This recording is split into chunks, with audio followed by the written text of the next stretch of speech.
Ma mère m'a traité de raté et m'a mise à la porte pour donner la maison à ma sœur. 3 ans plus tard, elle passe devant ma nouvelle demeure et reste figée.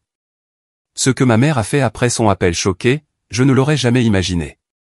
Le soir où ma mère m'a effacé, l'arme qu'elle a utilisée était un morceau de papier. Nous étions à un dîner de famille fastueux dans notre maison de Saint-Germain-en-Laye. La table était dressée à la perfection. Tout le monde riait. Je pensais que nous célébrions les fiançailles de ma sœur Nathalie. J'avais tort. Ma mère, Véronique Dubois, a soudainement frappé du poing sur la table. Les couverts ont sursauté. Les rires ont cessé. Au moins une de mes filles ne gâche pas sa vie, a-t-elle dit, et sa voix a fendu l'air de la pièce. Elle me regardait droit dans les yeux, mais ces mots étaient pour ma sœur. Puis, elle a fait glisser l'acte de propriété de la maison, notre maison familiale à 500 000 €, sur le bois poli jusqu'à Nathalie. La pièce a éclaté en applaudissements. Les membres de ma famille ont applaudi. Ils ont acclamé tandis que ma sœur recevait mon héritage, mon enfance, ma maison. Je suis restée assise là. J'ai senti mes poumons se serrer. J'étais complètement abasourdi. Je n'ai pas émis un son. J'ai juste pris mes clés sur le crochet près de la porte, je suis sorti dans la nuit froide et je suis monté dans ma voiture. Je n'ai pas regardé en arrière. Ce fut la dernière nuit où je les ai vus pendant 3 ans. Grandir à Saint-Germain-en-Laye, dans les Yvelines, c'était comme vivre dans un magazine. La pelouse de tout le monde était parfaite. La voiture de tout le monde était neuve. Notre famille, les Dubois, s'intégrait parfaitement. De l'extérieur, nous étions une image parfaite. De l'intérieur, nous nous effondrions. Ma mère, Véronique, et sa sœur, ma tante Marguerite Lefebvre, étaient les reines de ce monde. Elles ne valorisaient pas seulement le succès et le statut. Elles les vénéraient. Leur vie entière tournait autour des apparences. Elles parlaient à voix basse au club de golf, jugeant qui portait la mode de la saison passée ou quel mari avait eu un mauvais trimestre. Dans notre famille, il y avait 2 filles. Il y avait Nathalie et il y avait moi. Nathalie était ma sœur aînée. Elle était née pour leur monde. Elle était bruyante, charmante et savait sourire aux bonnes personnes. Dès son plus jeune âge, ma mère la façonnait. C'était comme un travail à plein temps. Nathalie avait des tuteurs privés pour les maths, même si elle était douée. Elle était au club de débat, au club des jeunes leaders et avait des stages dans les banques des pères de ses amis avant même de pouvoir conduire. Elle était construite pièce par pièce pour être une histoire à succès dont ma mère pourrait se vanter. Et puis il y avait moi, Chloé. J'étais la discrète. Je n'aimais pas les lumières vives des soirées de ma mère. J'aimais la lueur tranquille d'un écran d'ordinateur. Quand j'avais 12 ans, mon père, Daniel, a ramené un vieil ordinateur carré. Il l'a installé dans la petite pièce que nous utilisions comme bureau. Pendant que Nathalie était à la danse classique, j'étais dans ce bureau à démonter la machine et à la remonter. J'ai appris à coder seul avec de vieux livres de la bibliothèque municipale. Ma mère détestait ça. « Chloé, tu vas t'abîmer les yeux », disait-elle, debout dans l'embrasure de la porte. Elle ne s'inquiétait pas pour mes yeux. Elle s'inquiétait parce que ce n'était pas impressionnant. Elle ne pouvait pas dire à ses amis, « Oh, Chloé est dans une pièce sombre à taper des mots étranges. » Ce n'était pas le style de Saint-Germain-en-Laye. Mais mon père, lui, était différent. Il était ingénieur en informatique avant de devenir expert comptable pour plaire à ma mère. Il était silencieux, comme moi. Il voyait ce que je faisais. Il venait dans le bureau et s'asseyait avec moi, sans rien dire pendant 1 heure, juste en me regardant travailler. « Qu'est-ce que c'est, Chloé ?» demandait-il en montrant l'écran. J'expliquais, c'est un petit programme. Il trie tous mes fichiers musicaux pour moi. Je tape juste une commande et il les organise par artiste ou par album. Il se penchait en arrière et souriait. C'était un vrai sourire, pas le sourire crispé et poli que ma mère utilisait. « C'est incroyable », disait-il, la voix douce. « Tu construis des choses. Tu construis l'avenir, Chloé. Ne laisse jamais personne te dire que ce n'est pas important. » Il était ma personne. Il était le seul qui me voyait. Quand j'ai eu 15 ans, j'ai participé à un concours de programmation au niveau régional. J'ai créé un programme simple qui aidait les organisations à but non lucratif à organiser leur liste de donateurs. J'ai remporté la première place. Je suis rentré à la maison avec un ruban bleu et un petit trophée en plastique. J'ai trouvé ma mère dans la cuisine avec tante Marguerite. Elle buvait du vin. Maman, regarde, ai-je dit en brandissant le trophée. Ma mère y a jeté un coup d'œil. Oh, c'est bien, ma chérie. Elle s'est retournée vers ma tante. Bref, comme je le disais, l'entretien de Nathalie pour la prépa d'Henri IV est la semaine prochaine. Tante Marguerite a regardé mon trophée avec une mine pincée. C'est pourquoi, ça? L'informatique. J'ai gagné le concours régional de programmation. A-t-elle dit en sirotant son vin. Eh bien, espérons que ça te passera. Les hommes n'aiment pas les filles trop techniques. J'ai posé le trophée sur le comptoir. Plus tard dans la soirée, je l'ai trouvé dans le placard de l'entrée, derrière les vieux parapluies. Je l'ai emmené dans ma chambre et l'ai mis dans le tiroir de mon bureau. Mes trophées de programmation prenaient toujours la poussière. Les trophées de débat de Nathalie étaient dans une vitrine dans le salon. Mon père m'a trouvé dans ma chambre plus tard. Il avait le trophée à la main. Il n'a rien dit. Il est allé dans le garage, est revenu avec un marteau et un clou, et l'a planté dans le mur au-dessus de mon bureau. Voilà, a-t-il dit, une place pour l'avenir. Il était mon seul défenseur. Il était la seule personne dans la maison qui parlait ma langue. Et puis, quand j'ai eu 17 ans, il est mort. C'était soudain. Une crise cardiaque. Il était à son bureau au travail. Il était juste parti. Les funérailles étaient une performance. Ma mère était la veuve éplorée parfaite. Nathalie était la fille forte parfaite. Je me sentais juste anesthésié. J'avais l'impression que les murs de la maison avaient été arrachés et qu'il ne restait plus rien pour soutenir le toit. Après les funérailles, après que tous les parents soient rentrés chez eux et que les plats cuisinés aient cessé d'arriver, la maison est devenue très silencieuse. Et dans ce silence, ma mère Véronique a changé. Son chagrin ne l'a pas adouci. Il l'a endurci. C'était comme si la mort de mon père l'avait terrifiée. Et elle s'est accrochée à la seule chose qu'elle connaissait, le succès de Nathalie. Elle a tout investi en Nathalie. Tout l'argent, toute l'attention, tout l'espoir. C'était comme si elle devait prouver au monde, à Saint-Germain-en-Laye, qu'elle était toujours une réussite. Même en tant que veuve. Mon père était parti, et à sa place, il n'y avait que moi, les trophées sur mon mur et une mère qui me regardait comme si j'étais un problème qu'elle ne savait pas comment résoudre. Mon seul défenseur avait disparu, et j'étais laissé seul avec elle. Après la mort de mon père, le silence dans notre maison était une chose vivante. Le chagrin de ma mère est devenu une énergie vive et cassante, et elle l'a entièrement dirigé vers Nathalie. Nathalie était son projet. J'étais le reste. Le processus de candidature pour l'université l'a rendu parfaitement clair. Nathalie a postulé à HEC. C'était son rêve, mais c'était l'obsession de ma mère. Ma mère a engagé un conseiller d'orientation privé pour 20 000 €. Ils ont passé des mois à rédiger les dissertations de Nathalie, à perfectionner son histoire. Quand l'épaisse lettre d'acceptation est arrivée, ma mère a pleuré. Elle a organisé une fête. Elle a acheté à Nathalie un cabriolet flambant neuf, emballé comme cadeau de fin d'études. Il était blanc perle. Ça y est, a dit ma mère en tenant une coupe de champagne à la fête. C'est le commencement. Pour Nathalie. J'ai postulé à l'université Paris-Saclay. Elle avait un excellent programme d'informatique, l'un des meilleurs de la région, et surtout, j'ai obtenu une bourse. Ce n'était pas une bourse complète, mais elle était substantielle. Elle couvrait mes frais de scolarité. J'ai trouvé ma mère dans sa chambre en train d'écrire des cartes de remerciement pour les cadeaux de fin d'études de Nathalie. Maman, j'ai été accepté à Paris-Saclay, ai-je dit. J'ai eu la bourse du président. Elle n'a pas levé les yeux. Elle a juste continué à écrire. Oh, c'est merveilleux, Chloé. Très pratique. Il n'y a pas eu de fête. Il n'y a pas eu de champagne. Il n'y a pas eu de je suis fier de toi. Il y avait juste ce mot, pratique. Pour elle, pratique signifiait bon marché. Ça signifiait pas impressionnant. Nathalie est allée à HEC avec un chèque en blanc de ma mère. Sa chambre d'étudiante ressemblait à une page de catalogue.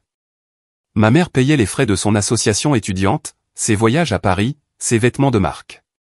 Je suis allé à Paris-Saclay. J'avais ma bourse pour les frais de scolarité, mais je devais encore payer les livres, les frais annexes et un logement. J'ai trouvé une chambre dans une résidence délabrée juste à côté du campus avec 3 autres filles. Et j'ai trouvé un travail. Je travaillais de nuit dans un petit restaurant ouvert 24h24, de 22h à 4h du matin, 4 nuits par semaine. Je servais du café aux routiers et aux étudiants ivres. J'allais à mes cours pendant la journée, structure de données, algorithmes, architecture des systèmes, puis j'allais au restaurant. Je rentrais à 4h du matin, sentant la vieille friture et le marc de café, les pieds endoloris.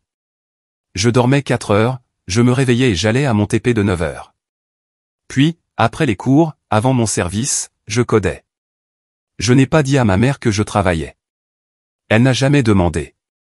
Elle m'envoyait 50 € par semaine, ce qui, j'en suis sûr, lui semblait généreux. Cela couvrait à peine mes courses. Un soir, j'étais au téléphone avec elle. J'étais assise dans la minuscule cuisine de mon appartement. La lumière au-dessus de la cuisinière vacillait parce que le propriétaire ne voulait pas la réparer. J'étais épuisé. « Tu as l'air fatigué, Chloé » a-t-elle dit. Sa voix était enjouée. Nathalie s'épanouit tellement. Elle a été invitée à un événement de réseautage à Deauville. « C'est super, maman » ai-je dit en me frottant les yeux. « Écoute, les temps sont un peu durs. Mes livres de programmation ont coûté presque 400 € ce semestre. » Il y a eu une pause. « Chloé » a-t-elle dit, et sa voix est devenue glaciale. « Je paie déjà pour la véritable éducation de ta sœur. Je te donne cet argent hebdomadaire. Tu dois apprendre à gérer ton budget. L'argent de ton père n'est pas inépuisable. Il doit être utilisé pour des choses qui comptent, pour un investissement. Nathalie est un investissement. » Je n'ai rien dit. « Pourquoi ne te trouves-tu pas un petit boulot » a-t-elle suggéré comme si l'idée venait de lui traverser l'esprit. « J'ai un travail, maman » ai-je dit. Oh, elle a semblé surprise. « Tu fais quoi » ? Je travaille au restaurant. Le silence au bout du fil était lourd. Je pouvais l'entendre respirer. Un restaurant, a-t-elle finalement murmuré, comme si j'avais avoué un crime. Tu es serveuse ? Je sers du café, maman. Ça paie les factures. Oh, Chloé, a-t-elle soupiré, un son de déception profonde, profonde. Que vont penser les gens ? Une fille du bois qui sert le café. S'il te plaît, ne le dis pas à ta tante Marguerite. J'ai raccroché. Mon passe-temps était la seule chose qui me maintenait saine d'esprit. Je codais sous la lueur vacillante de cette lumière de cuisine cassée. Je créais des applications pour mes professeurs. J'ai créé un système d'organisation de covoiturage pour mon campus. J'aimais la logique. J'aimais la certitude nette, dure, de la chose. Si j'écrivais le code correctement, ça fonctionnait. Ce n'était pas comme les gens. Ce n'était pas émotionnel. C'était juste. Quand j'ai obtenu mon diplôme, je l'ai eu avec les félicitations du jury. J'ai trouvé un emploi dans une petite start-up technologique à La Défense. C'était un travail décemment payé, mais ça restait une start-up. Les heures étaient longues et le salaire n'était pas celui d'HEC. Nathalie a été diplômée d'HEC et a obtenu un emploi très bien payé dans un fonds d'investissement. Ma mère et tante Marguerite étaient aux anges. C'est comme ça qu'on fait, a dit tante Marguerite lors d'un dîner de famille, en levant son verre à Nathalie. Puis elle m'a regardé. Et comment va ta petite boutique d'applications, Chloé ? Je travaille dans le développement de logiciels, tante Marguerite. C'est ça, a-t-elle dit en me tapotant la main. Des applis ? Bon, c'est bien d'avoir un passe-temps. Mais les applis ne paient pas les factures. Pas les vraies factures, en tout cas. Tu devrais être comme ta sœur. Nathalie comprend le monde réel. Elle comprend l'argent. Ma mère a hoché la tête en signe d'approbation. Nathalie a une carrière. Toi. Tu as un travail. Je suis restée assise là. J'ai mangé mon repas. Je les ai regardés louer ma sœur pour gagner de l'argent. Pendant que je construisais les choses qui faisaient tourner leur monde. Je les ai ignorés et j'ai continué à coder. Je les ai ignorés quand les lumières de mon propre petit appartement vacillaient parce que j'économisais de l'argent, mettant chaque euro de côté dans mes propres serveurs, dans mes propres projets. Je construisais mon avenir. Elle ne pouvait simplement pas le voir. J'avais 29 ans. Cela faisait 12 ans que mon père était mort. 12 ans à être l'autre fille, la pratique, la matrice, la déception. J'avais survécu. J'avais mon travail à la start-up. Et la nuit, je travaillais sur mon propre projet. Une nouvelle idée, une façon d'optimiser les réseaux énergétiques.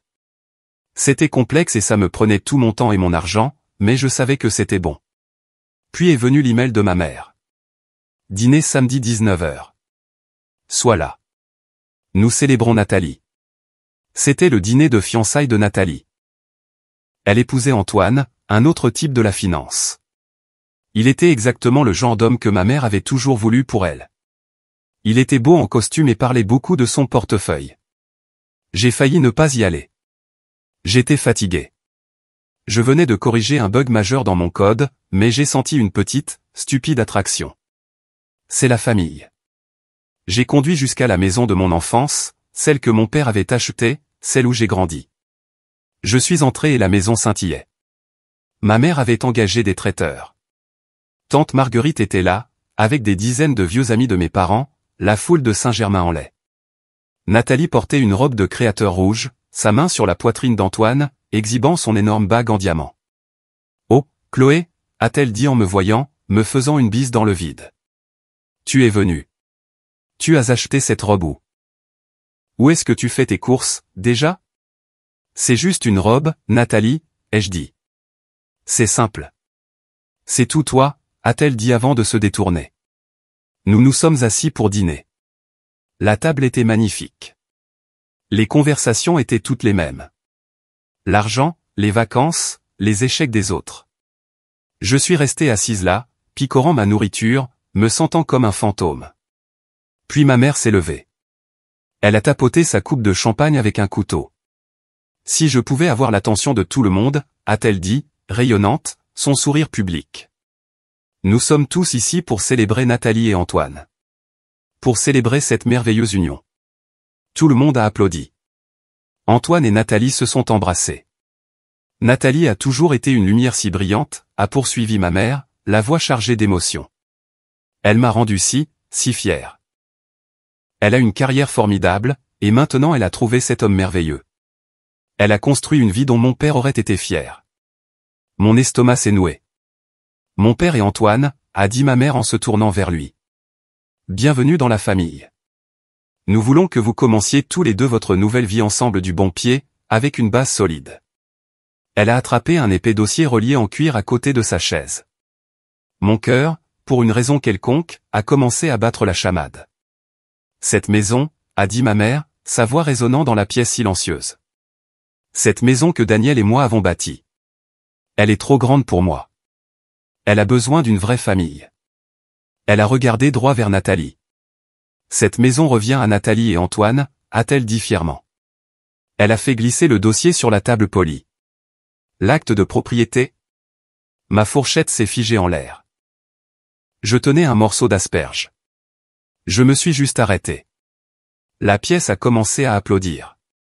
Tante Marguerite s'éponguait les yeux. Véronique, quelle générosité. Je ne pouvais plus respirer.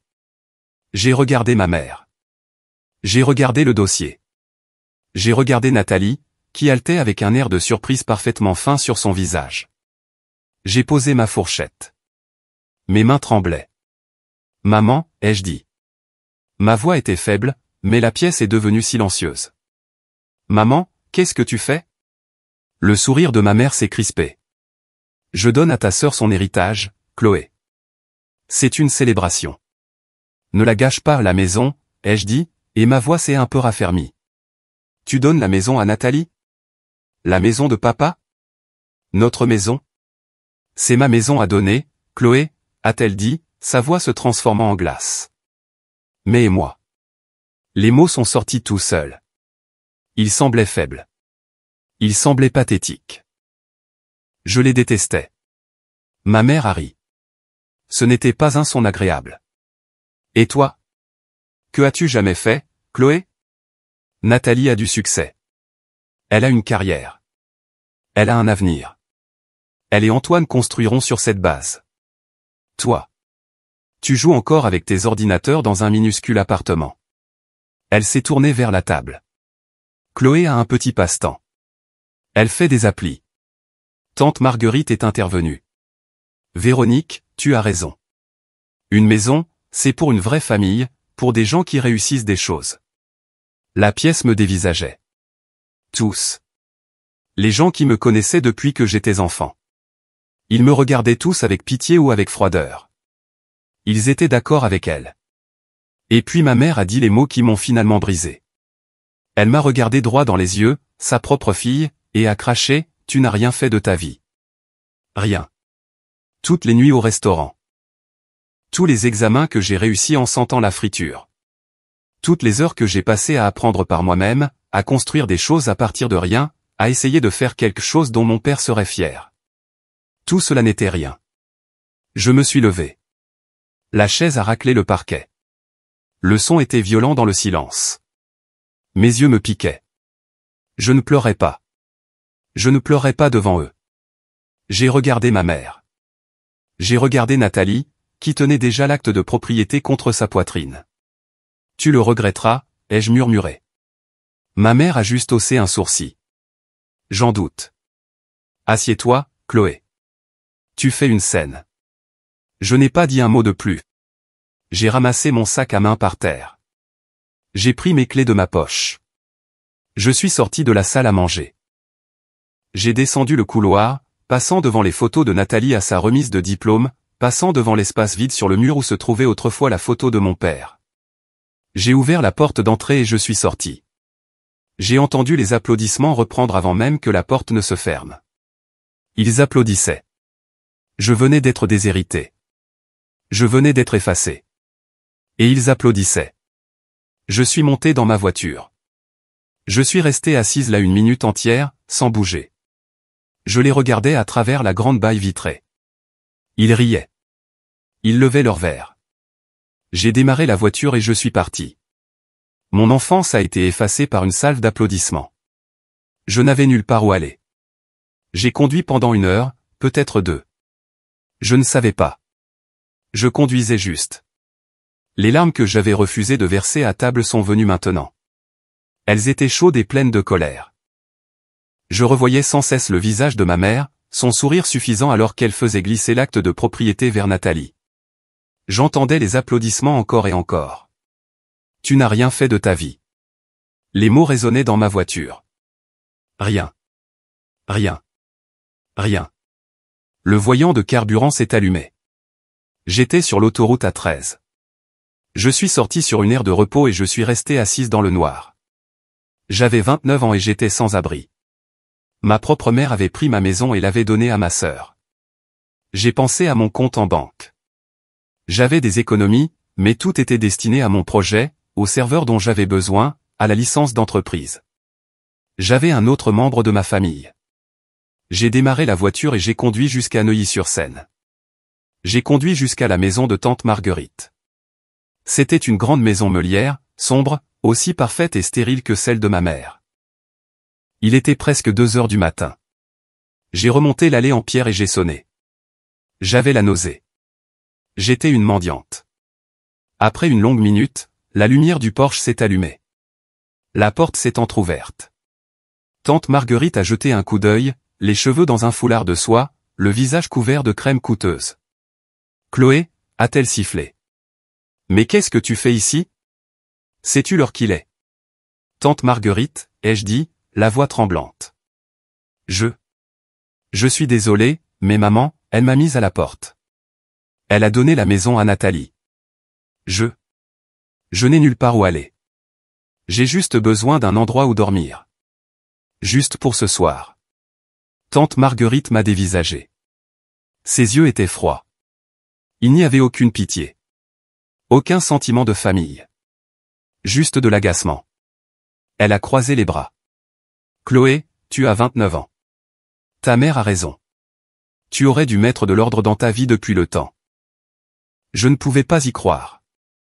Elle a donné ma maison, mon héritage.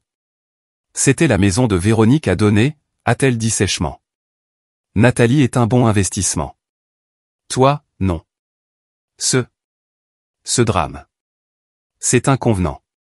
Tu dois grandir et arrêter de blâmer ta mère pour tes propres échecs. Elle a commencé à fermer la porte. S'il te plaît, ai-je murmuré. Je suis ta nièce. Et moi, je te dis de quitter ma propriété, a-t-elle dit. Va régler tes propres problèmes. La porte s'est fermée. Le pen dormant a cliqué. Je suis resté sur son porche en pierre parfait pendant 1 minute entière. Le froid de la pierre montait à travers mes chaussures. Ce clic de la serrure, c'était la vraie fin. Ma mère m'avait poussé dehors. Ma tante avait verrouillé la porte derrière moi. J'étais complètement, totalement et absolument seul. Je suis retourné à ma voiture. J'ai dormi sur la banquette arrière sur l'aire de repos. Il faisait froid et j'étais humilié. Mais alors que le soleil commençait à se lever, quelque chose s'est produit. Les pleurs se sont arrêtés. Les tremblements ont cessé. L'humiliation s'est transformée en un nœud dur et froid dans mon estomac. C'était de la fureur, mais une fureur silencieuse. Je n'étais plus seulement triste. J'étais libre. Je n'avais plus personne à qui plaire. Je n'avais plus personne à décevoir. Il n'y avait pas de famille où rentrer pour les fêtes. Il n'y avait pas de mère à appeler. Il n'y avait pas de réputation de Saint-Germain-en-Laye à maintenir.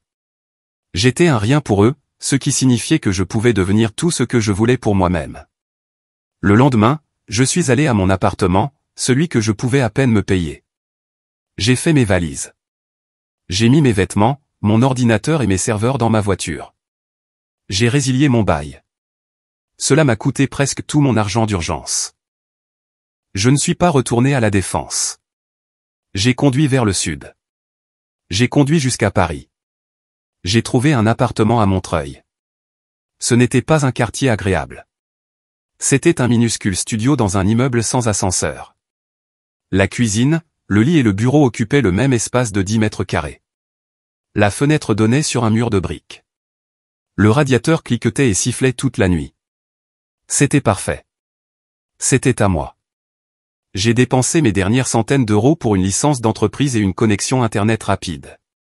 Je me suis assise par terre, mon ordinateur portable sur les genoux, et j'ai travaillé. Je n'ai pas dormi pendant 3 jours. Je vivais de nouilles instantanées et de café. L'humiliation, la colère, le rejet. J'ai tout déversé dans mon code. Mon projet n'était plus seulement un projet. C'était ma réponse. Je construisais une plateforme logicielle pour optimiser l'énergie renouvelable pour les villes. Elle utilisait l'intelligence artificielle pour analyser les réseaux électriques, les modèles météorologiques et la consommation d'énergie. Et puis elle redirigeait l'énergie exactement là où elle était nécessaire, réduisant le gaspillage d'une quantité incroyable. C'était l'idée dont mon père et moi avions parlé une fois, des années auparavant. Il avait dit que quelqu'un devrait le faire. J'ai regardé le mur de briques et j'ai tapé. De ce chagrin, de cette nuit froide dans ma voiture, du clic du pen dormant de ma tante, GreenPass Technologies était né. Ma famille m'avait jeté. Mais mon rêve avait enfin trouvé un foyer. Pendant 6 mois, mon studio à Montreuil était une caverne. Je codais. Je ne dormais pas. Je ne voyais pas la lumière du jour. Je vivais de café, de nouilles instantanées et de la fureur dure et froide qui s'était installée dans mon estomac. La plateforme GreenPass a grandi. Elle est devenue complexe. Elle était intelligente. Elle était belle. J'avais déversé toute ma douleur dans le code, et le code l'avait transformé en quelque chose de propre, de logique et de puissant. Mais j'étais à court d'argent. Le reste de mes économies, l'argent que j'avais gagné avec mon travail de start-up, avait disparu. Tout avait été dépensé en serveurs, en licences et en café bon marché que j'achetais en gros. J'étais à 2 semaines de devoir choisir entre payer mon internet ou manger. J'étais à 2 semaines de devoir retourner travailler dans un restaurant. J'avais une dernière chance. Un coup de poker. Le Salon Tech de Paris. C'était une conférence immense et coûteuse. Un stand de base, juste une table de 2 mètres et une pancarte, coûtait 2000 €. C'était mes 2000 derniers euros. Je les ai payés. Je me suis dit que si ça ne marchait pas, si personne ne voyait ce que j'avais construit, c'était fini. J'accepterais que ma mère avait raison. J'étais un échec. Je suis entré dans ce hall d'exposition et j'ai failli repartir aussitôt. C'était un cirque. Il y avait des stands massifs et scintillants de Google, d'IBM, d'une douzaine de startups avec des millions de financements. Ils avaient des lumières clignotantes, des goodies gratuits et de belles personnes en t-shirt de marque. Et puis il y avait mon stand, le stand 242B, dans le coin du fond, à côté des toilettes. C'était moi, une table pliante, une pancarte imprimée qui disait Green Pass Technology, et mon ordinateur portable. Je me sentais petite. Je me sentais comme une enfant qui s'était égarée dans le bureau de son père. J'étais la matrice que ma mère avait toujours dit que j'étais. Pendant des heures, les gens sont passés. Ils ne m'ont même pas regardé. Ils étaient attirés par les lumières vives, par les grands noms. Je suis resté là, les mains dans les poches, essayant d'avoir l'air d'être à ma place. Vers 15 heures, une femme s'est arrêtée. Ce n'était pas une femme d'affaires. Elle portait des chaussures pratiques et avait un regard concentré et intense. Elle ne me regardait pas. Elle fixait l'écran de mon ordinateur portable où j'avais l'interface de mon code exécutant une simulation. Elle a pointé du doigt. Ce n'est pas seulement de l'équilibrage de charge, a-t-elle dit. Sa voix était vive. Vous ne faites pas que déplacer l'énergie. Vous prédisez la consommation. Vous tenez compte des modèles météorologiques par rapport. Est-ce que ce sont des données de trafic humain? J'étais si surprise que j'ai juste hoché la tête. Oui, il apprend. Il anticipe une vague de chaleur et pré-refroidit les bâtiments commerciaux quand le réseau est le moins cher. Il sait qu'un stade se videra à 22 heures et réduit l'alimentation des stations de métro environnantes avant que cela ne se produise. La femme m'a regardé pour la première fois. Je suis le docteur Amélie Cartier, a-t-elle dit. Je suis chercheuse en développement durable au CNRS. Je théorise un modèle comme celui-ci depuis une décennie. Tous les ingénieurs m'ont dit que c'était trop complexe, que l'IA n'était pas encore prête. Elle est là, ai-je dit, la voix tremblant un peu. Elle a regardé la simulation pendant 10 bonnes minutes. Elle n'a pas parlé. Je suis resté là, le cœur battant à tout rompre. Finalement, elle s'est tournée vers moi. Qui a financé ça? J'ai senti mon visage rougir. Personne. C'est juste moi. Je l'ai construit dans mon appartement. Le docteur Cartier m'a regardé. M'a vraiment regardé, avec une sorte de respect que je n'avais pas vu depuis la mort de mon père. Mon Dieu, a-t-elle murmuré. Elle a sorti une carte de sa poche. Vous venez avec moi. Il y a quelqu'un que vous devez rencontrer. Elle ne m'a pas seulement invité à une soirée. Elle m'a attrapé par le bras et m'a entraîné loin de mon stand. Elle m'a fait traverser le hall, passant devant le stand de Google, et m'a fait entrer dans un salon privé dont j'ignorais même l'existence. À l'intérieur, des hommes en costume coûteux buvaient du whisky. Le docteur Cartier s'est approché directement de l'un d'eux. Étienne, a-t-elle dit, arrête de parler de golf. Je l'ai trouvé. L'homme, Étienne Rousseau, s'est retourné. Il avait l'air de s'ennuyer. Amélie, content de te voir. Trouver quoi? La chose dont nous parlons, a-t-elle dit. Le Saint Graal. Le réseau intelligent qui fonctionne vraiment. Elle m'a poussé en avant. Voici Chloé Dubois. Elle l'a construit dans son appartement. Étienne Rousseau m'a regardé. C'était un capital risqueur. Il voyait des gens comme moi toute la journée. Enchanté de vous rencontrer, a-t-il dit, poli, mais prêt à me congédier. Montre-lui, a ordonné le docteur Cartier. J'ai ouvert mon ordinateur portable. J'étais terrifié. Mes mains étaient moites. J'ai lancé la simulation. J'ai expliqué le code. J'ai parlé pendant 5 minutes. Je lui ai dit comment cela pourrait faire économiser des millions aux villes, comment cela pourrait rendre l'énergie verte non seulement viable, mais rentable. Quand j'ai eu fini, Étienne était silencieux. Il a regardé le docteur Cartier. C'est réel? C'est plus que réel, Étienne, a-t-elle dit. C'est révolutionnaire. Étienne s'est retourné vers moi. Combien pour vous sortir de votre appartement?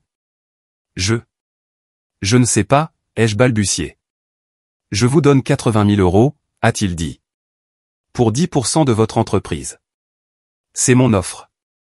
C'est un financement d'amorçage. Ça vous permettra d'avoir un bureau et un associé. 80 000 €. C'était plus d'argent que je n'en avais jamais vu. D'accord, ai-je murmuré. Oui. D'accord. Il a souri. Bien. Mon bureau, lundi. Docteur Cartier, merci. Vous venez de me faire gagner beaucoup d'argent. Ces 80 000 € ont tout changé. Je n'ai pas loué de bureau. Pas encore. Je suis resté dans ma minuscule chambre de Montreuil.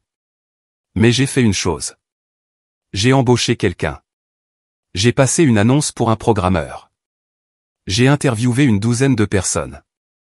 La plupart étaient des hommes qui essayaient de m'expliquer mon propre code. Puis Maya qui m'est entrée. Elle était vive, rapide, et avait un tatouage d'une séquence binaire sur le bras. Elle s'est assise à ma table de cuisine, a regardé mon code pendant 30 secondes et a dit « Votre fonction récursive est brouillonne. Vous pourriez la nettoyer et économiser 20% sur le traitement. » Je l'ai embauchée sur le champ. Pendant les 6 mois suivants, Maya et moi avons vécu dans cet appartement. Nous étions une équipe de 2 femmes. Nous avons travaillé toute la nuit. Nous avons vécu de nouilles instantanées et de pizzas livrées. Nous nous sommes disputés sur le code. Nous avons corrigé des bugs. Nous avons reconstruit toute la plateforme à partir de zéro, la rendant plus forte, plus rapide et plus sûre. Nous étions une équipe minuscule, concentrée et épuisée. Avec les relations d'Étienne, nous avons obtenu une réunion, un programme pilote. Une chaîne de supermarchés régionale, les Halverts, se faisait massacrer par ses factures d'énergie. Ils avaient 150 magasins, tous avec d'énormes réfrigérateurs et congélateurs. Ils ont accepté de nous laisser essayer notre système sur un magasin. J'étais dans leur siège social. C'était une pièce beige avec une longue table remplie d'hommes en costume. Ils nous ont regardés, Maya et moi, comme si nous étions un projet scientifique de lycée. Alors, qu'est-ce que ça va me faire économiser, ma petite, a demandé le PDG en se penchant en arrière. J'ai fait glisser un papier sur la table. Nos projections montrent une réduction de 19% de vos coûts énergétiques pour le magasin pilote. Il a ri. 19%. C'est optimiste. On verra bien. Nous avons mené le projet pilote pendant 1 mois. Je n'ai pas dormi. J'ai surveillé les données 24H24 et 7J7. J'ai regardé mon algorithme apprendre le rythme du magasin. Je l'ai regardé gérer les congélateurs, baisser l'intensité des lumières, décaler la charge. À la fin du mois, j'étais de retour dans cette salle de conseil beige. J'ai posé un nouveau morceau de papier sur la table. Le PDG l'a regardé. Son visage a pâli. C'est une erreur, a-t-il dit. Ce chiffre est faux. Non, ai-je dit, la voix ferme. Ce n'est pas 19%. Je me suis trompé. GreenPass a réduit vos coûts énergétiques de 30%. Pas dans un seul magasin. Nous avons fait les calculs. Si vous déployez ceci dans les 150 magasins, nous vous ferons économiser 4,5 millions d'euros la première année. Il y a eu un silence total. Le PDG me fixait simplement. Je le veux, a-t-il dit. Dans tous les magasins. Maintenant. Nous avons signé le contrat. Nous n'étions plus un passe-temps. Nous étions une vraie entreprise. Une semaine plus tard, un petit journal technologique a publié un article, La petite appli qui a tout changé. Comment une start-up de 2 femmes fait économiser des millions sur le gaspillage d'énergie. L'article qualifiait notre petite entreprise de révolutionnaire. J'ai découpé l'article. Je ne l'ai pas envoyé à ma mère. Je ne l'ai pas envoyé à ma tante. Je l'ai juste plié, je l'ai mis dans mon portefeuille, et je me suis remise au travail. La première année fut une question de survie. La deuxième année fut celle de la croissance. Le contrat avec les Halverts était notre point d'ancrage. Soudain, nous n'étions plus seulement 2 femmes dans un minuscule appartement. Nous étions l'entreprise qui avait fait économiser des millions d'euros à une chaîne de supermarchés. Le docteur Amélie Cartier a publié un article sur notre algorithme. Étienne Rousseau a mis notre nom devant tous les investisseurs qu'il connaissait. Ma petite chambre de Montreuil a été inondée d'appels, des districts scolaires, des parcs de bureaux, des municipalités. Tout le monde voulait savoir comment économiser de l'argent sur l'énergie. Nous avons quitté mon appartement pour un vrai bureau. C'était un loft dans un quartier branché, avec des briques apparentées de grandes fenêtres. J'ai utilisé les bénéfices de notre première année pour embaucher 5 autres personnes. Maya est devenue ma directrice technique. J'étais la PDG. J'ai appris à être une patronne. J'ai appris à lire des contrats. J'ai appris à me tenir dans une salle de conseil pleine d'hommes et à ne pas m'excuser. J'ai appris à dire non. À la fin de la 2e année, GreenPass Technologies était rentable. Très rentable. Notre logiciel tournait dans plus de 400 districts scolaires du Nord-Est. Il gérait les réseaux énergétiques de 3 grands parcs de bureaux et d'une douzaine d'usines. Des investisseurs venaient de la Silicon Valley en avion. Il m'emmenait à des dîners chics. Il parlait de mise à l'échelle, de licorne et d'évaluation à 9 chiffres. Ils m'ont offert des millions d'euros pour acheter des parts de mon entreprise. Je me suis souvenu des 80 000 euros d'Étienne. C'était un investissement. Ces nouvelles offres semblaient différentes. Elles ressemblaient à ma mère. Il voulait me façonner, emballer GreenPass pour le rendre impressionnant pour une vente. J'ai dit non à tous. Nous n'avions pas besoin de leur argent. Nous financions notre croissance avec nos propres bénéfices. Nous construisions quelque chose de réel, quelque chose qui fonctionnait. Nous construisions l'avenir dont mon père avait parlé. Et j'avais de l'argent. Pour la première fois de ma vie, j'avais une vraie richesse personnelle. Je n'étais pas la fille qui travaillait au restaurant. Je n'étais pas la fille avec un passe-temps. J'aurais pu rester à Montreuil, mais je n'en avais pas envie. J'étais fatigué de la ville. J'étais fatigué du bruit. Je voulais du calme. Je voulais rentrer chez moi. Pas à Saint-Germain-en-Laye, pas dans la maison de ma mère, mais je voulais retourner dans les Yvelines. Je voulais être à l'endroit qui m'avait rejeté, mais selon mes propres termes. J'ai trouvé un terrain à Versailles. C'était la ville voisine de Saint-Germain-en-Laye. C'était tout aussi exclusif, tout aussi riche. C'était une déclaration. Je n'ai pas acheté une de ces immenses maisons meulières standards que ma mère et ma tante adoraient. J'ai trouvé un terrain sur une colline surplombant la Seine. Et j'ai engagé une architecte. Je veux construire une villa écologique, lui ai-je dit. Je veux une maison qui vit. Je la veux en verre, en acier recyclé et en bois durable. Et je veux qu'elle fonctionne entièrement avec GreenPass. Pendant 1 an, j'ai construit cette maison. Je l'ai conçue exactement comme je concevais mon code. Elle était épurée, efficace et belle. Elle avait des panneaux solaires qui ressemblaient à un toit noir élégant. Elle avait un système de chauffage géothermique. Elle avait du verre intelligent qui se teintait avec le soleil. Et elle avait une salle de serveur au sous-sol où l'ordinateur central de GreenPass gérait chaque watt de puissance. Ma maison ne se contentait pas d'utiliser de l'énergie, elle en produisait. Les jours ensoleillés, mon compteur tournait à l'envers. Je vendais de l'électricité au même réseau que celui que ma mère et ma sœur utilisaient. Ma maison était une déclaration silencieuse, fonctionnelle et rentable. Quand j'ai emménagé, je me suis tenu dans le salon. Tout le mur était en verre, donnant sur l'eau. C'était paisible. Il n'y avait pas de trophée dans une vitrine. Il n'y avait pas de photo d'une famille parfaite. Il n'y avait que moi. J'avais 31 ans. J'étais la PDG d'une entreprise technologique valant plusieurs millions d'euros. Je vivais dans une maison sur mesure dans l'une des villes les plus riches de France. Et ma famille n'en avait aucune idée. En 2 ans, je n'avais pas une seule fois pris de leurs nouvelles. Je n'ai jamais cherché ma mère. Je n'ai jamais googlé Nathalie ou son nouveau mari, Antoine. C'était comme si une porte dans mon esprit s'était fermée et verrouillée. Ils n'existaient pas. Ma mère, ma sœur, ma tante. Elles étaient toutes à seulement 20 kilomètres de là, vivant dans leur monde de statut et d'apparence. Elles n'avaient aucune idée de qui possédait l'entreprise technologique qui illuminait soudainement la moitié de la côte est. Elles n'avaient aucune idée que la matrice qu'elles avaient jetée était maintenant leur voisine.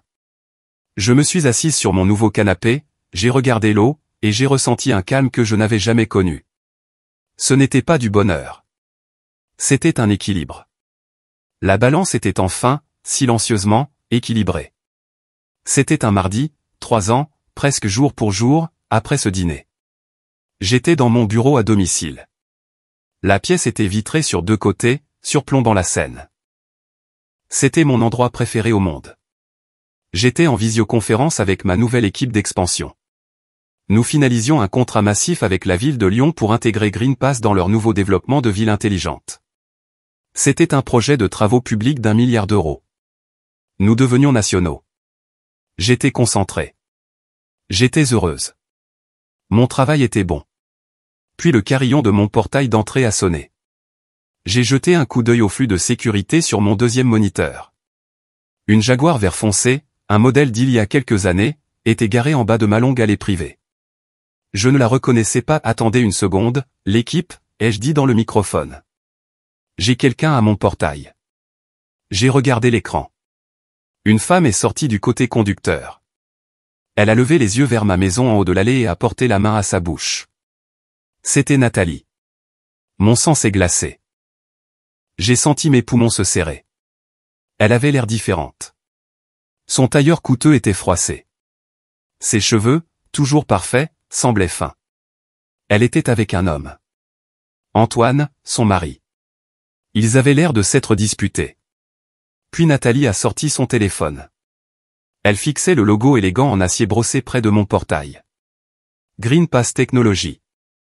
H. Dubois. Elle l'avait trouvé. Les gars, ai-je dit à mon équipe, ma voix soudainement tendue. Je dois raccrocher. Il y a une urgence.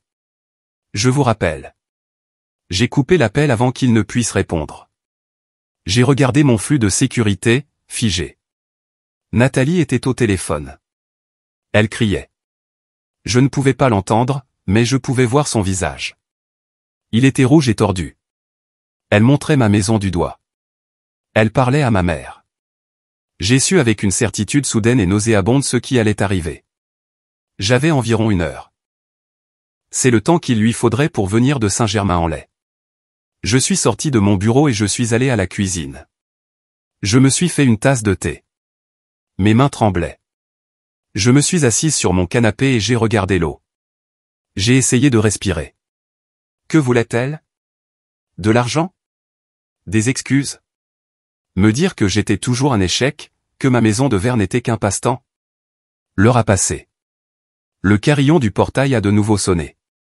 Cette fois, c'était la Mercedes de ma mère. Elle a remonté l'allée. Véronique Dubois est sortie de la voiture. Je l'ai regardée sur la caméra. Elle avait l'air petite. La femme forte et intimidante qui m'avait effacé avait disparu. Cette femme avait l'air plus âgée. Ses cheveux blonds parfaits étaient cassants. Ses vêtements coûteux semblaient flotter sur elle. Elle a remonté mon allée en pierre, les mains tremblantes. Elle s'est arrêtée devant la porte d'entrée. Elle a levé la main pour frapper, puis s'est arrêtée. Elle arrangeait ses cheveux, essayant de se ressaisir. Elle préparait son masque. Je ne l'ai pas laissé frapper. Je suis allé à la porte d'entrée. J'ai pris une profonde inspiration. Je l'ai ouverte. Elle a tressailli. Elle n'était pas prête. Elle avait un sourire tout préparé et il s'est figé sur son visage. C'était un terrible sourire forcé et tremblant. Chloé, a-t-elle dit. Sa voix était trop aiguë. Ma chérie. Ce mot, ma chérie. Il sonnait comme de l'acide. Je l'ai juste regardé. Je n'ai pas dit bonjour. Je n'ai pas dit sortez de ma propriété. J'ai juste attendu. Elle a regardé par-dessus mon épaule dans ma maison. Ses yeux ont balayé le couloir, ont vu les hauts plafonds, les lignes épurées, l'art coûteux que j'avais acheté. Elle a vu le succès. Elle a vu l'argent. J'étais juste, a-t-elle balbutié. Nathalie. Nathalie m'a appelé. Elle a vu le portail. Elle a vu ton nom. Elle m'a regardé, les yeux écarquillés et désespérés. Le sourire avait disparu. Ma chérie, a-t-elle répété, la voix se brisant. Je ne réalisais pas. Je ne réalisais pas jusqu'où tu étais allé. Je l'ai juste regardé fixement. Je ne réalisais pas, elle ne réalisait pas parce qu'elle n'avait jamais regardé. Elle ne réalisait pas parce qu'elle n'avait jamais demandé. Elle ne réalisait pas parce qu'elle s'en fichait. Elle n'était pas venue ici pour s'excuser. Elle était venue ici parce que mon nom était sur un grand portail coûteux. Elle était venue ici parce que Nathalie avait des problèmes. Elle était venue ici pour elle-même. Toutes les nuits au restaurant, toutes les heures que j'ai travaillé jusqu'à ce que mes yeux brûlent. Toute la peur que j'ai ressentie au salon de la technologie. L'humiliation à sa table. Le clic du pêne dormant de ma tante. Tout cela s'est juste installé en moi. La colère était partie. La blessure était partie. Il ne restait plus qu'un espace froid, triste et vide. J'ai regardé cette femme, ma mère, qui était une étrangère. Tu ne t'es jamais soucié de savoir jusqu'où j'irais, ai-je dit. Ma voix était calme. Ce n'était pas une accusation. C'était juste un fait. C'était la chose la plus vraie que j'ai jamais dite. Son visage s'est décomposé. Le masque s'est brisé. Elle a vu que sa performance ne fonctionnait pas à Chloé, s'il te plaît, a-t-elle murmuré. Nathalie, elle traverse une période difficile. Le fond d'Antoine. Les choses vont mal. Ils ont besoin. Nous avons besoin. Nous. Il n'y avait pas de nous. Elle avait détruit le nous il y a 3 ans avec un morceau de papier et une salve d'applaudissements. Je n'ai pas haussé la voix. Je n'ai pas pleuré. Je n'ai pas claqué la porte. J'ai juste regardé cette femme qui m'avait jeté, et j'ai doucement fermé la porte sur son visage. J'ai entendu le clic de la serrure. C'était le même son que j'avais entendu chez ma tante, mais cette fois, j'étais à l'intérieur. Je suis retourné sur mon canapé. Je me suis assise. Mon thé était froid. Je suis restée assise là longtemps, regardant le soleil se déplacer sur l'eau. Les tremblements avaient cessé. Je ne ressentais rien et j'ai su à ce moment-là que j'étais enfin, vraiment, libre. Le jour après la visite de ma mère chez moi, les appels ont commencé. Mon téléphone, qui ne recevait habituellement que des appels professionnels, s'est allumé avec un indicatif de la région de Neuilly. Je n'ai pas reconnu le numéro. Je l'ai laissé aller sur la messagerie vocale. 1 minute plus tard, un message est apparu. Chloé. Chloé, ma chérie, c'est ta tante Marguerite. Sa voix était aiguë et nerveuse. Une voix que je n'avais jamais entendue auparavant. Elle n'était pas froide ou sèche. Elle était mielleuse. Je viens de parler à ta mère. Il semble qu'il y ait eu un terrible malentendu, ma chérie. Tu nous as tellement manqué à tous. J'ai écouté, le doigt planant au-dessus du bouton de suppression. Véronique est juste. Elle est hors d'elle. Elle ne voulait pas dire. Enfin, tu sais comment elle est. Un petit rire nerveux. Pourquoi ne viendrais-tu pas prendre le thé ce samedi? On peut parler. On peut arranger ça. La famille, c'est la famille, après tout. Un terrible malentendu. Pendant 3 ans. La famille, c'est la famille. J'ai appuyé sur le bouton au bloquer le numéro. Je ne voulais plus jamais entendre sa voix. Mais l'histoire était sortie. Nathalie avait vu ma maison. Ma mère l'avait confirmé. Et la machine à ragots de Saint-Germain-en-Laye, Versailles et Neuilly, celle que ma mère et ma tante avaient dirigée pendant des décennies, s'est emballée. Je n'ai rien eu à faire. Je n'ai pas eu à dire un mot. Je suis simplement retourné au travail. Environ 1 semaine plus tard, j'étais dans un café à Versailles en attendant une réunion. Les 2 femmes à la table à côté de moi étaient parfaitement habillées. Elles avaient le look de Saint-Germain-en-Laye. Je le connaissais bien. J'étais sur mon ordinateur portable, mais je pouvais entendre chaque mot qu'elles disaient. Tu as entendu, a chuchoté l'une d'elles en se penchant. Véronique Dubois.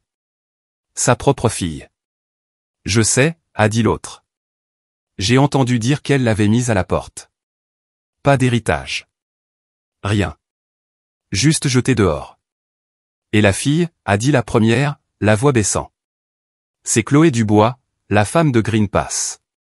Elle vaut. Honnêtement, j'ai entendu des centaines de millions. Elle vit dans cette nouvelle maison de verre sur la colline. Non. Si. Et Nathalie. Eh bien, tu as entendu parler du fonds d'Antoine, n'est-ce pas? Il s'est effondré. Un mauvais investissement. Ils sont ruinés. Ils essaient de vendre la maison de Saint-Germain-en-Laye, mais elle est en saisie. Mon Dieu. Alors, Véronique a tout donné à la fille qui a tout perdu et a jeté celle qui. Mon Dieu, tu imagines? La première femme a siroté son café au lait. Véronique est une paria. Personne ne veut s'asseoir avec elle au déjeuner de la fondation. On dit qu'elle est désespérée. Tu m'étonnes. Ce n'est pas seulement cruel, c'est embarrassant. Elle a fait le pire investissement de sa vie. J'ai juste siroté mon café. J'ai payé ma note. Je suis parti à ma réunion. Tout le monde de ma mère était construit sur une chose, les apparences. Son statut, ses amis, sa réputation de femme intelligente et prospère. Et en un après-midi, tout avait disparu. Elle n'avait pas été rejetée parce qu'elle était cruelle. Je suis sûr que la plupart d'entre eux étaient tout aussi cruels.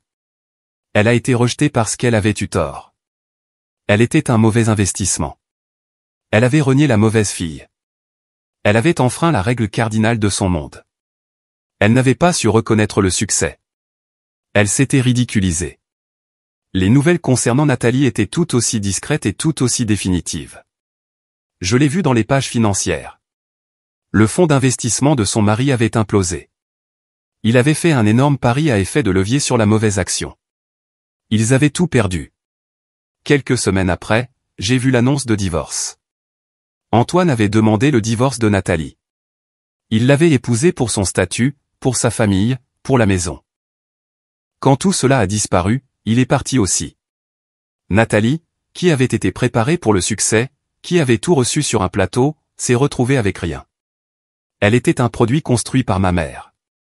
Et quand le marché pour ce produit s'est effondré, elle n'avait aucune compétence pour se reconstruire. On ne lui avait jamais appris à construire. On lui avait seulement appris à acquérir. Et moi? Je n'ai rien dit. J'ai reçu des appels de journalistes locaux. Mademoiselle Dubois, avez-vous un commentaire sur la saisie de la maison de votre famille?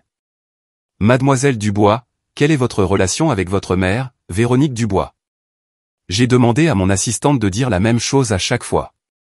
Nous n'avons aucun commentaire sur la vie personnelle de Mademoiselle Dubois. Elle se concentre sur l'expansion de Greenpass Technologies. Mon silence était plus assourdissant que n'importe quelle dispute n'aurait pu l'être. Je n'ai pas eu à les combattre. Je n'ai pas eu à les exposer. J'ai juste eu à attendre. J'étais occupé. Je construisais. Elle s'était détruite elle-même. Tous leurs amis, tous les gens qui avaient applaudi à cette table, sont restés là à chuchoter pendant que ma mère et ma sœur tombaient. Je suis debout sur mon toit terrasse. Il est 6 heures du matin. Le soleil commence à peine à se lever sur la Seine.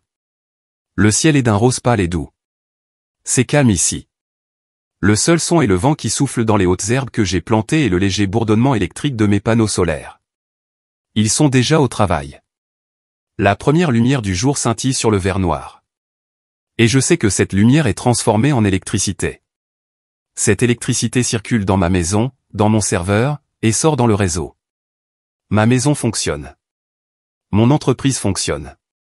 Le code que j'ai écrit de mes propres mains fonctionne. Je tiens une tasse de café chaud. Je pense au mot vengeance. Je pense que beaucoup de gens qui entendent mon histoire, des gens qui entendent parler de ma mère et de ma sœur, pensent que tout cela était pour la vengeance. Ils pensent que j'ai bâti une entreprise de plusieurs millions d'euros et une maison de verre dans la ville voisine juste pour me venger d'elles. Ils pensent que je l'ai fait pour les rendre jalouses, pour les faire souffrir. Ils ont tort. La vengeance est une infection. C'est un feu. Elle vous ronge de l'intérieur. Elle vous rend aussi laide que les gens qui vous ont blessé. Je n'avais pas le temps pour la vengeance. J'étais trop occupé à essayer de survivre. J'étais trop occupé à essayer de prouver que j'avais raison. Pas qu'elles avaient tort. Ce qui leur est arrivé? Ce n'était pas de la vengeance. C'était juste des conséquences. Ma mère, Véronique, n'a pas bâti sa vie sur la famille ou l'amour. Elle l'a bâti sur le statut, sur ce que les autres pensaient d'elle. Ses amis étaient ses actionnaires. Et quand je suis apparu, une fille qu'elle avait bannie, et que j'ai prouvé qu'elle avait fait un mauvais investissement, ses actionnaires se sont retirés. Elle n'a pas été ruinée par moi. Elle a été ruinée par les siens. Elle a perdu son cercle. Ma sœur Nathalie n'a pas non plus bâti une vie. Elle était un produit que ma mère avait construit. Elle a été préparée pour avoir une carrière, pour épouser un homme avec un portefeuille, pour hériter d'une maison. On lui a appris à acquérir, pas à créer. Quand l'argent de son mari a disparu et que la maison a disparu, elle a disparu. Il a divorcé. Elle a perdu son statut. Elles ont bâti leur vie sur du sable. J'ai bâti la mienne sur du code, sur de la logique, sur du travail, sur quelque chose de réel. Je n'ai pas gagné en les combattant. Je n'ai pas gagné en criant ou en pleurant ou en réclamant ma part. J'ai gagné en partant. J'ai gagné en construisant une vie si pleine et si forte qu'il n'y avait pas de place pour leur poison. Je regarde l'eau. Je ne suis plus en colère. Je ne suis pas triste. Je ne suis pas la victime assise à cette table. Je suis juste en paix. Ce n'est pas un sentiment bruyant et heureux. C'est un sentiment calme et constant. C'est l'absence de leur voix dans ma tête. C'est la connaissance simple et nette que je suis enfin complètement, en sécurité. Je suis Chloé Dubois. J'ai construit un avenir dont mon père aurait été fier. Et je l'ai fait toute seule. C'est une histoire étrange, n'est-ce pas? Ma propre famille m'a jeté. Ils m'ont effacé.